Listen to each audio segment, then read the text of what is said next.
Now let's start with this passage, that is page number 56 and third paragraph. In 1946, Patel was nominated as the candidate for the elections of the Congress president. However, he turned down the position on the advice of Gandhiji. Eventually, Pandit Nehru became the president of the Indian National Congress. 1946 में क्या हुआ, जो सरदार पटेल थे उनको nominate किया किस चीज़ के लिए, कांग्रेस प्रेसिडेंट के इलेक्शंस के लिए। बट गांधी जी के एडवाइस से उन्होंने ये पोजीशन जो थी उसको छोड़ दिया, टर्न डाउन कर दिया। और उसके बाद हुआ क्या कि जो पंडित नेहरू थे, he became the president of Indian national Congress. तो जो पंडित नेहरू थे वो इंडियन नेशनल कांग्रेस के प्रेसिडेंट बने।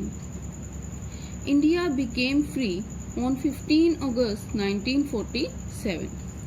Sardar Patel became India's first Home Minister and Minister of Information and Broadcasting. अब जो इंडिया था वो फ्री कब हुआ, 15 अगस्त 1947 को। और जो सरदार पटेल थे वो इंडिया के पहले होम मिनिस्टर बने और इंफॉर्मेशन एंड ब्रॉडकास्टिंग के मिनिस्टर बने। At the time of independence, India was divided into three parts.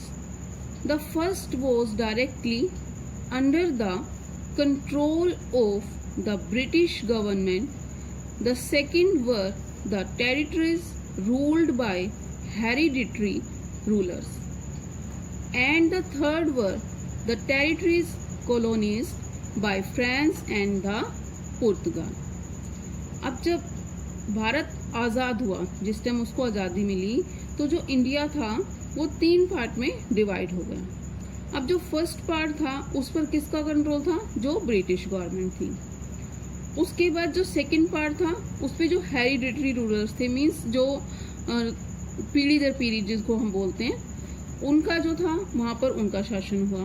और जो थर्ड पार्ट था उनका, उस पर फ्रांस और पुर्तगाल ने शासन किया। Patel had realized that the dream of a unified and free India could only be achieved if the 3 territories were integrated as one.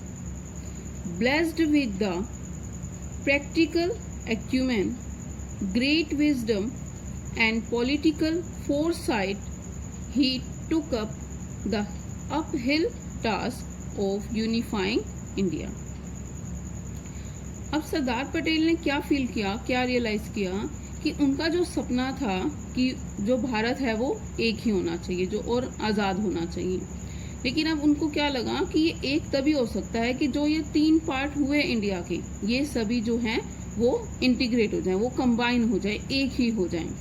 अब इस काम के लिए उन्होंने क्या किया, एक्यूमेन क्या होता है कि किसी चीज़ को समझना, किसी चीज़ को अंडरस्टैंड करना, या किसी काम के लिए जो है जल्दी से डिसीजन लेना, जजमेंट करना किसी चीज़ को। अब उन्होंने क्या किया कि इन सब चीज़ों के बारे में सोचते हुए जो फोरसाइट मीन्स दूरदर्शिता, जिस चीज़ के लिए हम मतलब कि आप जो है ability to predict what will happen in the future, कि फ्यूचर में क्या होगा ये सब कुछ करने से। और अपहिल टास्क क्या है, जो टफ वर्क, हम कठिन काम करते हैं किसी चीज़ के लिए, उसको अपहिल टास्क कहते हैं। अब इस भारत को एक करने के लिए उन्होंने बहुत ही ज़्यादा मेहनत करी। Patel began lobbying with the princes and monarchs of the separate states to accede to India. Patel's untiring efforts and relentless appeals bore fruits, as he successfully persuaded 565 states to merge into India. only 3 states were unwilling to accede. These were Jammu and Kashmir, Junagadh and Hyderabad. However, these states eventually became a part of India. Patel began lobbying. Lobbying क्या होता है कि किसी को agree करने के लिए जो है ट्राई करना, कोशिश करना, और you can say attempting to influence with the princes. Princes जो वहाँ के राजा थे, मोनार्चिस. मोनार्चिस कौन थे? जो सम्राट थे. ऑफ द सेपरेट स्टेट्स, अलग अलग स्टेट्स के. To exceed. एक्सीड क्या होता है? एग्री टू अ डिमांड और रिक्वेस्ट करना, किसी से रिक्वेस्ट करना, किसी बात के लिए किसी को मनाना. अब पटेल ने क्या किया? बहुत कोशिश की और राजा जो थे वहाँ के उनके पास गया, जो वहाँ के सम्राट थे उनके पास गया. किस बात के लिए? अपनी डिमांड को पूरा कराने के लिए. Patel's untiring efforts and relentless. Relentless क्या होता है? कॉन्टिन्यूस, लगातार. अगर आप किसी काम को कर रहे हैं तो उसके लिए रिलेंटलेस वर्ड यूज किया जाता है. Appeals bore fruit. अब जो पटेल की अनटायरिंग एफर्ट्स थी, मतलब बिना रुके जो वो काम कर रहे थे और जो लगातार उनसे अपील कर रहे थे, उनसे उनको उनका फल मिला. That bore fruit. जो उन्होंने मेहनत की वो सफल हुई. वो सफल कैसे हुई? कि जो वहाँ के राजा थे, जो अलग अलग स्टेट्स के राजा थे, जो 3 पार्ट में इंडिया को डिवाइड किया था, वो चाहते थे कि उनको हम इकट्ठा कर दें. मीन्स इंडिया जो है वो एक ही हो जाए, वो पार्टीशन में डिवाइड नहीं रहे. तो इस काम के लिए वो राजा और सम्राट के पास गए और उन सबको एक करने का काम किया. अब जो उनकी मेहनत थी, जो उनके अनटायरिंग एफर्ट्स थे, वो सब जो थे राजा और सम्राट जो थे उन स्टेट्स के, वो मान गए. As he successfully persuaded 565 states to merge into India. और वो सक्सेसफुल हुए किस चीज के लिए? कि इंडिया में जो 565 स्टेट्स थी उसको उन्होंने मर्ज कर दिया. Only 3 states were unwilling to accede. सिर्फ 3 ऐसी स्टेट थी जो ज्वाइन होना नहीं चाहती थी, उनकी रिक्वेस्ट को नहीं मान रही थी. अब वो कौन कौन सी 3 स्टेट थी? Jammu and Kashmir, Junagadh and Hyderabad.